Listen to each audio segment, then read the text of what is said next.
This is a breaking news alert. Breaking news, the fallout continues in the Project Veritas release of the CNN undercover video. CNN now responding to that video, and what they said is the most insane thing ever. Straight up liberal talking points. Christine Lawley for the Gateway Pundit is reporting very fake news. CNN is in spin mode as they're scrambling to do some damage control after Project Veritas dropped undercover bombshell video of the veteran CNN producer John Bonifeld stating that the Russia story is BS. And they continue to push the false narratives just for ratings. In an unexpected move, they chose not to fire him and instead opted to stand by the outed producer who was busted in that undercover video, basically stating it was the diversity of personal opinion that makes CNN strong. Of course, it's diversity. It's always diversity, right? Well, it came from this guy here. Okay, the Brian Stetler, that's the man on screen now. He is one of the lead fake news propagators. He is with the CNN outlet program, Reliable Sources. He tweeted this out. CNN PR just issued a statement about James O'Keefe's undercover video, noting the staffer isn't involved in Russia or Trump coverage. CNN stand by our medical producer, John Bonifeld. Diversity of personal opinion is what makes CNN strong. We welcome it and embrace it. Oh, yes, it's always about diversity. Oh, yes, diversity makes us stronger, right? Unbelievable. Well, that was, of course, the PR spin they decided to put on it, noting that the staffer in the undercover video isn't involved in Russia or Trump coverage. Somehow that is means to discount what he revealed in those videos.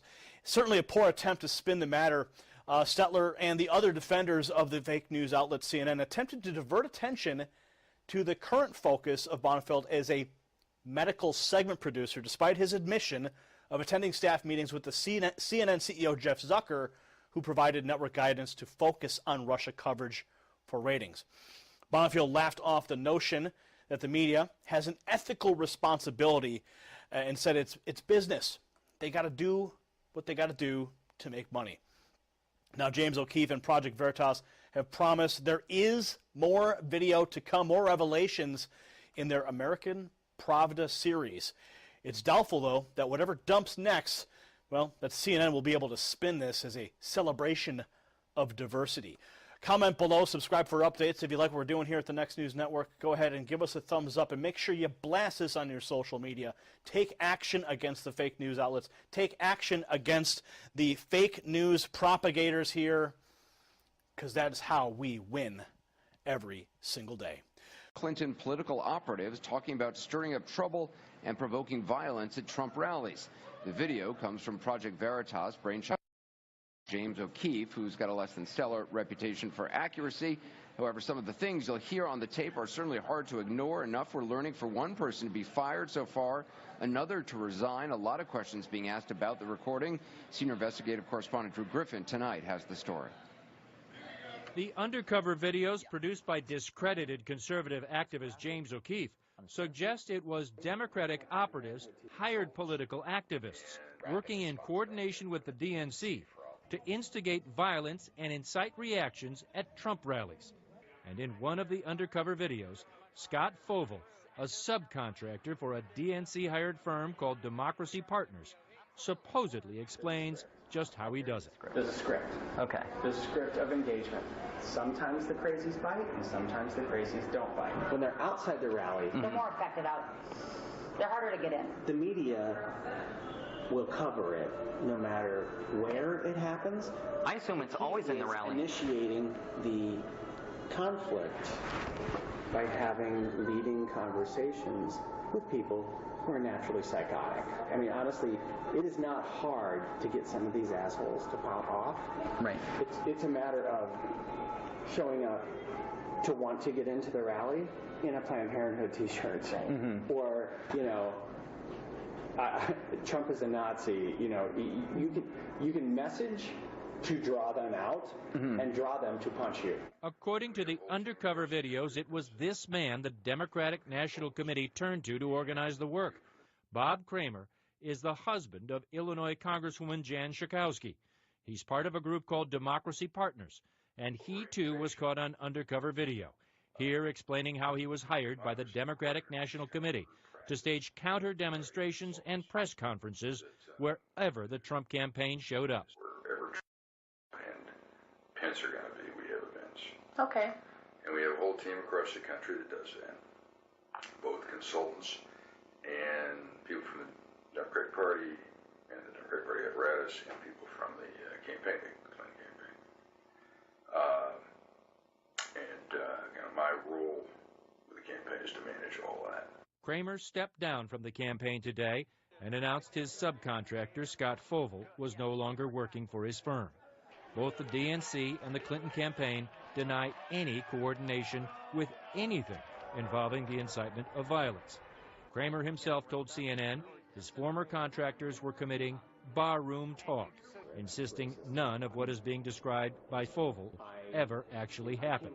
In a statement, Kramer writes, "We regret the unprofessional and careless hypothetical conversations that were captured on hidden cameras of a regional contractor for our firm. He is no longer working with us." The Clinton campaign response, while Project Veritas has been known to offer misleading video out of context, some of the language and tactics referenced in the video are troubling, even as a theory or a proposal never executed. We support the Democratic National Committee's appropriate action addressing this matter and look forward to continue waging a campaign of ideas worthy of our democratic process. James O'Keefe is a convicted criminal, they add, with a history of doctoring video to advance his ideological agenda. And Drew Griffin joins us now. So what's the DNC doing about this? First, they put out a statement saying, Anderson, there's Russian hacking and meddling in the presidential election. Well, if the Russians are laughing, it probably has something to do with their meddling in our election. That there was Russian meddling. That Russia meddled in the 2016 presidential election. The Russian meddling. Today brings a new development in the investigation into Russia's meddling in the U.S. election. Russia was meddling in the election. Well, we know the Russians wanted to influence the election. Actively coordinating with the Russians, saying, you have what on Hillary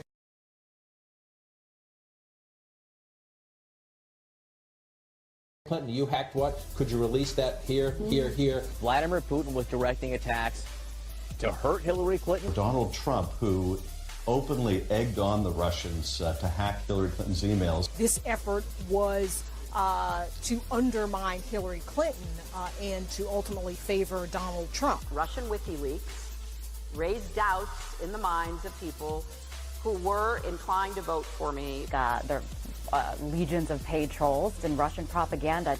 You think the whole Russia shit is just like bullshit? Could be bullshit. I mean, it's mostly bullshit right now. Hold on a second. That Russia was involved with the hacking of our.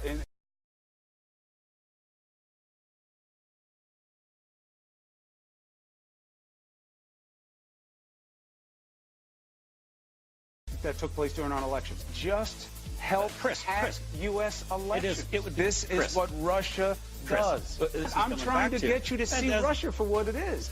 Russia tried to negatively influence our election. Donald Trump's election, in my mind, is far from legitimate. This election was stolen from the American people by Russia. They hacked into the election. Russia interfered with the election. And a CNN exclusive. Russian hacking didn't end with the election. And we do know that Russians undermined our democracy. That Russia is attacking our democracy. Russia was behind the hacks. That the Russians intervened in our election. Russian interference in the election. The Russians did interfere in our election. Vladimir Putin hacked the U.S. election. The senior levels of the Russian government. Putin was trying to influence the results. With Russians and whether those Russians were individuals involved with the Russian government. So the direct order from Putin. Putin was head of the KGB. You got Russia, you got wiretapping, you got... No, we don't have that. This Russia investigation, which a lot of it is just perpetuated by the media. The American people are looking for him to be a leader.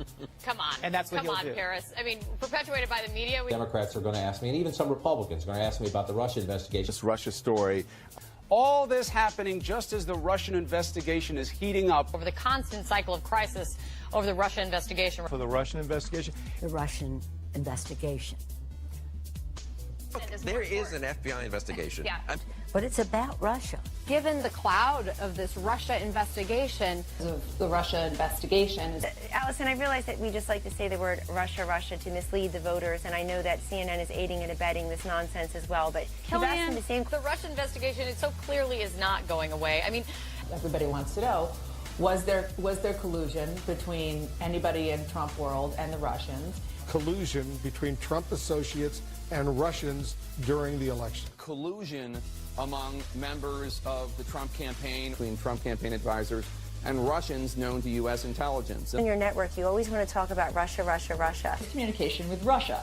You know, for the connections between the president, his campaign aides, and Russia, so far there seems to be a lot of smoke, but there is no fire. I certainly wouldn't want that to distract us. But Russia, maybe it's all smoke, but it sure is a lot of smoke. And so I think the president is probably right to say, like, look, you are witch hunting. Like, you have no smoking gun, you have no real proof. what's now being described as a Watergate-sized scandal continues to bear down on the White House. Jared Kushner meeting with a major Russian banker. Trump associates and the Russians. But there may have been some coordination between Trump associates and the Russian government. It's not just Russia ties. President Trump smiling and shaking hands with Russian Foreign Minister Lavrov and Russian Ambassador Kislyak. Contacts between Russia and the Trump campaign. Colluded with the Russian. Vladimir Putin's direct involvement. I always knew he was very smart. As you know, he continually has complimented Vladimir Putin. Does this concern you? Strange conversation with the Russians. The facts about this White House and those close to it and ties to Russia. We want to show you a flow chart just so everybody can follow along. The Trump campaign collusion, possibly. That's all they say. There's no evidence of collusion.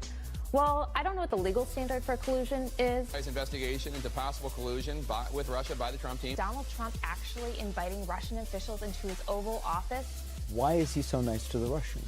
There are Russian villains playing footsie with the president's team, possibly. Contact with Russian government officials. I think there's probably more evidence that CNN colluded with the Clinton campaign. Just a quick little follow-up, because I haven't had any follow-ups, but... How concerned are you that the Attorney General Jeff Sessions omitted mentioning his meetings with the Russian ambassador? Russia alleged contact with the Trump campaign. In the Trump campaign and Russia. Undisclosed meetings with the Russian ambassadors were unwittingly being used by the Russians. Collusion between Russia and Team Trump. Business interests in Russia. Questions surrounding that, obviously. Impeachment proceedings would start in the House. Do you think it's too soon to go there? Russian leaders are sort of sitting back and saying, this is great. Come on, stop spreading lie and false news. This is a good advice for CNN. It's not just CNN. It's Washington Post, New York Times, Wall Street Journal, CNN, ABC, yeah, but who NBC. are the sources? Carl. Who are the sources? Oh, because they're hiding behind this anonymity. And that's please do not attack the stellar reporters of CNN. Then why is CNN constantly like Russia this, Russia that? Because it's ratings. And I think it'll be must-see TV.